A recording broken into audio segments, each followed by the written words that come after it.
কোনো রামিসার এই ধরনের ঘটনা না ঘটুক।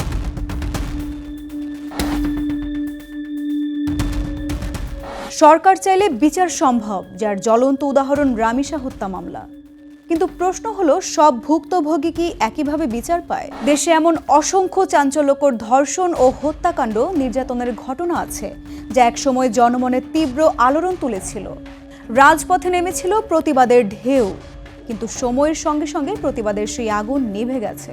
নতুন কোনো ঘটনা পুরনো সেই ক্ষতকে আড়াল করে দিয়েছে। ফাইলের স্তূপে চাপা পড়ে গেছে অনেক স্বপ্ন, অনেক কান্না, অনেক অসমাপ্ত বিচার। বছরের পর বছর কেটে গেছে, কিন্তু ভুক্তভোগী পরিবারের অপেক্ষা ফুরায়নি। 19 মে 2026 রাজধানীর মিরপুর 11 এলাকায় ধর্ষণের পর দেহ থেকে মাথা বিচ্ছিন্ন করে হত্যা করা হয় শিশু রামিসাকে। বিচারিক ইতিহাসের রেকর্ড সৃষ্টি করে মাত্র 19 দিনেই 5 কর্মদিবসে এই মামলার রায় ঘোষণা করা হয়। রায়ে প্রধান আসামি সোহেল রানা ও তার স্ত্রী স্বপ্নাকে মৃত্যুদণ্ড দেন আদালত। পাশাপাশি সোহেল রানাকে 5 লাখ এবং স্বপ্নাকে 2 লাখ টাকা অর্থদণ্ড করা হয়। এ রায়ের মধ্য দিয়ে দেশের বিচার বিভাগের ওপর মানুষের আস্থার সংকট কিছুটা কাটলেও আলোচিত অন্য অনেক ধর্ষণ ও হত্যার অমীমাংসিত মামলার বিচারের গতি নিয়ে ক্ষোভ রয়েছে। গত 1 দশকে বাংলাদেশে 10,500-এরও বেশি নারী ও শিশু ধর্ষণের শিকার হওয়ার পরিসংখ্যান দিচ্ছে বিভিন্ন মানবাধিকার সংস্থাগুলো।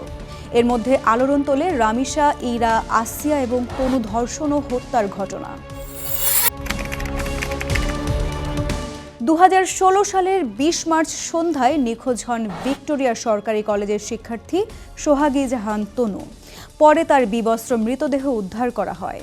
প্রাথমিক ময়নাতদন্তে ধর্ষণের আলামত ও মৃত্যুর কারণ না জানা গেলেও পরবর্তীতে একাধিক ময়নাতদন্তের প্রতিবেদনে তনুর পোশাক থেকে 3 জনের ডিএনএর অস্তিত্ব শনাক্ত করে সিআইডি ও অন্যান্য সংস্থার পর 2020 সালের অক্টোবরে এই মামলাটি পিবিআই এর কাছে হস্তান্তর করা হয়। মামলাটি দায়ের করার দীর্ঘ 10 বছর পর নতুনভাবে আলোড়ন সৃষ্টি করলে মামলার তদন্ত কর্মকর্তা ও পিবিআই সদর দফতরের পরিদর্শক মোহাম্মদ তরিকুল ইসলাম জানান, নিহত তনুর পোশাক থেকে সংগ্রহ করা নমুনার ডিএনএ পরীক্ষায় 4 জন পুরুষের অস্তিত্ব পাওয়া গেছে। তার মধ্যে 3 জনের শুক্রাণু এবং 1 জনের রক্তের নমুনা শনাক্ত হয়েছে।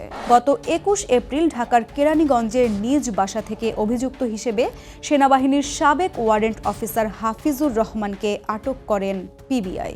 সন্দেহভাজন বাকি 3 জনও অবসরপ্রাপ্ত সেনা কর্মকর্তা বলে জানিয়েছে পিবিআই। 2025 সালের মার্চ মাসে মাগুরার নিজ নান্দুয়ালি এলাকায় নিজের বোনের শ্বশুর বাড়িতে বেড়াতে গিয়ে ধর্ষণ ও হত্যার শিকার হন 3য় শ্রেণীতে পড়ুয়া শিশু আসিয়া। 13ই মার্চ ঢাকার সিএমএইচ হাসপাতালে মৃত্যু হয় তার। 2025 সালের 17ই মে এই ধর্ষণ ও হত্যার মামলার প্রধান আসামি আসিয়ার বোনের শ্বশুর হিটু শেখকে মৃত্যুদণ্ড দেন আদালত। বছর পেরিয়ে গেলেও হাইকোর্টে ডেথ রেফারেন্সের শুনানি এখনো শুরু হয়নি। চট্টগ্রাম জেলার সীতাকুণ্ডের পাহাড়ি এলাকায় 7 বছর বয়সী শিশু জান্নাতুল নাইমা ইরাকে চকলেট আর বেড়ানোর কথা বলে জঙ্গলে নিয়ে ধর্ষণ চেষ্টা করে প্রতিবেশী বাবু শেখ। ধর্ষণ চেষ্টার পর গলা কেটে জঙ্গলে রেখে গিয়েছিল তাকে।